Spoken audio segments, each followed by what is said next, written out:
Möchtest du gern eine andere Sprache lernen? Hältst du an negativen Erinnerungen am Sprachunterricht in der Schule fest? Hast du Angst oder bist du sogar davon überzeugt, dass du keine Sprache lernen kannst und dich lächerlich machen würdest, wenn du es versuchtest? Bewunderst du Menschen, die mehr als eine Sprache beherrschen und wünschst dir, einer oder eine von ihnen zu sein, aber die schüchtern dich auch ein? Hast du dir eingeredet, dass du kein Sprachtalent hast? Glaubst du, dass du nicht klug genug bist, um eine andere Sprache zu erlernen? Meinst du, du bist zu alt, um mit dem Erlernen einer anderen Sprache zu beginnen? Der Spracherwerb ist ein umfangreiches und komplexes Thema. Ich kann und werde dich nicht mit einer Menge Einzelheiten belasten. Ich bin vielleicht kein Experte in jedem Aspekt dieses Themas, aber ich habe mehrere Jahrzehnte Erfahrung mit erfolgreichem Lernen und Unterrichten mehrerer Sprachen. Wenn du also offen dafür bist, möchte ich dir gern einige Ratschläge oder zumindest etwas Ermutigung geben. Motivation. Lass uns zunächst kurz einige Gründe betrachten, warum jemand eine andere Sprache lernen möchte. Notwendigkeit. Du bereitest dich auf einen Besuch oder sogar ein Leben in einem anderen Land vor und musst dich dort verständigen können. Dein Studium oder dein Beruf erfordert, dass du eine bestimmte Fremdsprache beherrschst, um dich zu qualifizieren oder um weiterzukommen. Die Verwandten deines Lebensgefährten sprechen eine andere Sprache unter sich und du möchtest ihnen näher kommen. Du hast ein bestimmtes Interesse oder Hobby, dessen Ausübung durch die Kenntnis einer bestimmten Sprache bereichert würde. Die Schriften und Gebete deiner Religion sind in einer anderen Sprache verfasst und du möchtest diese verstehen, um deine geistige Innigkeit zu stärken. Dir gefällt die Literatur eines bestimmten Schriftstellers, eines bestimmten Landes oder einer bestimmten Region und du möchtest sie gern im Original lesen. Interesse. Du träumst von Reisen und von Abenteuern in der Ferne und davon, andere Kulturen kennenzulernen, und ein Teil davon ist Sprache. Oder Sprachen und sprachliche und kulturelle Vielfalt interessieren und faszinieren dich einfach. Einstellung. Bevor sie sich in das Abenteuer des Sprachenlernens stürzen, müssen die meisten Anfänger ihre Einstellung ändern. Hier sind einige der wichtigsten Ratschläge. Bezweifle und unterschätze deine Fähigkeiten nicht. Glaube mir bitte, dass du sehr wohl eine andere Sprache lernen kannst. Du hast deine Muttersprache gelernt, wenn auch als Kind, also ist an deiner Fähigkeit, Sprachen zu lernen, nichts auszusetzen. Die Sprache, die du lernen möchtest, haben schon viele, viele Menschen vor dir gelernt. Wenn die sie verstehen, sprechen, lesen und schreiben können, kannst du das auch, solange du daran arbeitest. Nein, man muss nicht außergewöhnlich intelligent sein, um dabei erfolgreich zu sein. Dein Gehirn ist mehr als in der Lage, Informationen zu analysieren und zusammenzustellen, ohne dass du dir dessen überhaupt bewusst bist. Sei ein Kind und lasse dein geniales Gehirn seine Arbeit machen. Halte dich nicht für zu alt. Ach, ich bin zu alt, um eine Sprache zu lernen und fahre sowieso nirgendwo hin. Wie oft habe ich das schon gehört? Bitte merke dir dies. Sprachenlernen kennt keine Altersgrenze. Es ist sehr vorteilhaft für Senioren. Weiter unten in diesem Video erfährst du warum. Nimm es ernst. Jetzt, da du weißt, dass du es tatsächlich erreichen kannst, entschließe dich bitte, es auch zu tun. Nimm dir etwas Zeit dafür und lege eine Routine fest. Mindestens 15 Minuten pro Tag sind in Ordnung. Mehr ist besser. Aber übertreibe es nicht, zumindest nicht am Anfang. Du solltest einen Punkt vermeiden, an dem du es satt hast oder dich überfordert fühlst. Gönne dir Spaß. Wenn du das Lernen auch ernst nimmst, lass es nicht zur Plackerei werden. Sorge dafür, dass es Spaß macht und dass du dich nach jeder Lektion auf die nächste freust. Wenn dir ein Kursus langweilig vorkommt, wähle einen anderen, unterhaltsameren. Sei entschlossen, das Lernen zu genießen. Lasse dich nicht entmutigen. Besonders am Anfang stößt du wahrscheinlich auf ziemlich große Stolpersteine. Beispielsweise gelingt es dir nicht, einen bestimmten Laut auszusprechen. Fixiere dich nicht darauf.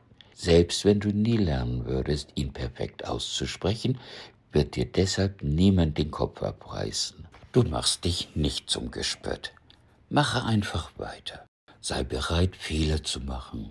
Weder ist ein Fehler das Ende der Welt, noch solltest du dich dafür schämen oder, noch schlimmer, dich dadurch entmutigen lassen und das Handtuch werfen und sagen, ich habe ja gesagt, dass ich das nicht kann. Bedenke bitte, dass das Fehlerbegehen ein wichtiger Teil des Lernens ist. Das tatst du, als du mit dem mächtigen kleinen Gehirn eines Kleinkindes deine Muttersprache lerntest. Dein intuitiver Verstand erkannte nach und nach die Regeln und Muster. Erst machtest du Fehler, wenn du auf Ausnahmen stießt. Als du hörtest, wie man die Ausnahmen verwendet, legte dein Verstand sie in den entsprechenden lexikalischen Fächern ab. Sollte sich jemals jemand wegen eines Fehlers über dich lustig machen, denke bitte daran, dass es nicht dein Problem ist, sondern das des anderen.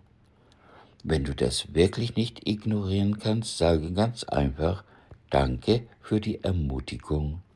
Dann kann der sich schämen. Lasse dich von niemandem entmutigen, vor allem nicht von dir selbst. Mache einfach weiter, egal was passiert. Habe vor nichts Angst. Vielleicht verwendet die Sprache, die du lernen möchtest, ein für dich einschüchterndes Schriftsystem oder sie hat ein Tonsystem, das dir exotisch und geheimnisvoll vorkommt. Habe keine Angst. Mit einer guten Lehrmethode wird sie wahrscheinlich leichter als erwartet zu lernen sein. Lasse dich nicht einschüchtern. Sprachenlernen ist kein Wettbewerb. Wenn jemand, den du kennst, scheinbar schnellere Fortschritte macht als du, hat das überhaupt nichts mit dir zu tun. Du gehst in deinem eigenen Tempo vorwärts und ignoriere um Himmels Willen Angeber wie diese Polyglotten und Hyperpolyglotten, die online zur Schau stellen, was sie angeblich können. Viele von ihnen lernen nur ein paar Sätze und bearbeiten dann ihre Videos so, dass sie kompetenter wirken, als sie wirklich sind. Erwartungen. Neben einer soliden Motivation, Mut, Selbstvertrauen und Entschlossenheit sind realistische Erwartungen von größter Bedeutung. Ohne sie ist dein Sprachlernvorhaben zum Scheitern verurteilt. Es ist sehr wichtig, dass du dich nicht selbst enttäuscht, indem du etwas Unerreichbares erhoffst oder anzielst. Perfektion. Ich möchte perfekt Französisch sprechen. Es tut mir leid, dich enttäuschen zu müssen, aber das wird dir nie gelingen. Perfekt ist ohnehin ein mehrdeutiger Begriff, wenn man bedenkt, dass nicht einmal ein Muttersprachler perfekt ist. Wenn du damit sagen willst, dass du Französisch wie ein Muttersprachler sprechen möchtest, wird dir das auch nicht gelingen. Es sei denn, du tauchst vor Mitte deiner Teenagerjahre vollständig in eine französischsprachige Umgebung ein. Es ist realistischer, sich zum Ziel zu setzen, die Sprache fließend zu sprechen. Das kannst du definitiv erreichen, wenn du weiter daran arbeitest. Finde dich einfach damit ab, dass du stets zumindest eine Spur eines ausländischen Akzents und andere Arten von Sprachstörungen haben wirst. Und das ist total in Ordnung. Aber kommen wir zum besten Teil. Belohnungen. Zufriedenheit. Ich schlage vor, dass du im Laufe deines Lernens regelmäßig einen Blick zurück auf deine bisherigen Erfolge wirfst. Es ist wichtig, dass du regelmäßig deinen Fortschritt wahrnimmst. Das ermutigt dich nicht nur und macht dich selbstbewusster, sondern es gibt dir auch Zufriedenheit und vielleicht macht es dich sogar ein bisschen stolz auf dich selbst. Begeisterung. Wenn du den Punkt erreichst, an dem du anfängst, Texte in der Sprache deiner Wahl zu lesen, wirst du erkennen, dass sich vor deinen Augen eine neue Welt aufmacht und du dich auf eine Reise der Entdeckung und Erkenntnis begibst. Dies ist in der Regel ziemlich spannend und augenöffnend. Unangenehm nur, wenn du entschlossen bist, an festgelegten Ansichten und vorgefassten Meinungen festzuhalten. Wachstum.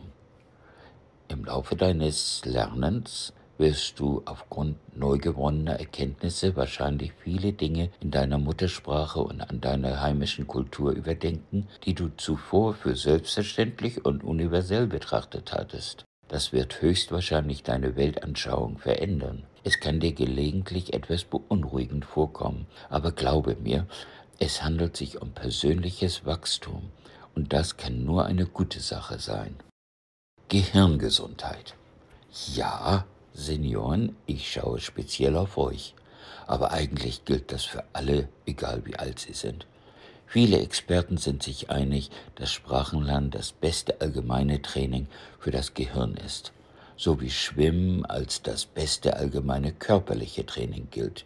Selbst wenn du also meinst, dass du die Sprache, die du lernst, nie wirklich anwenden wirst, sind die gesundheitlichen Vorteile des Trainings es wert, zudem wahrscheinlich besser und unterhaltsamer als das von Sudoku und Kreuzworträtseln. Außerdem könntest du deine neue Sprache vielleicht aus der Ferne in Online-Communities üben und das kann sehr viel Spaß machen.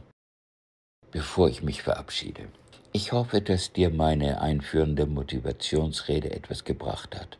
Wenn ja, hoffe ich, dass du dich nun etwas ermutigt fühlst, mit dem Sprachenlernen anzufangen oder dein begonnenes Lernen mit neuem Elan fortzusetzen. Je nach Reaktion und Feedback zu diesem Video würde ich gern weitere Videos zum Sprachenlernen veröffentlichen, zum Beispiel über Ansätze, Ressourcen, Methoden, Lernhilfen und soziale Aspekte. Es wäre hilfreich, wenn du diesem Video einen Daumen hoch gibst, es an andere weitergibst und Kommentare mit Fragen und Anregungen hinterlassen würdest. Vielleicht auch mit der Erwähnung, welche Sprache du lernst oder lernen möchtest.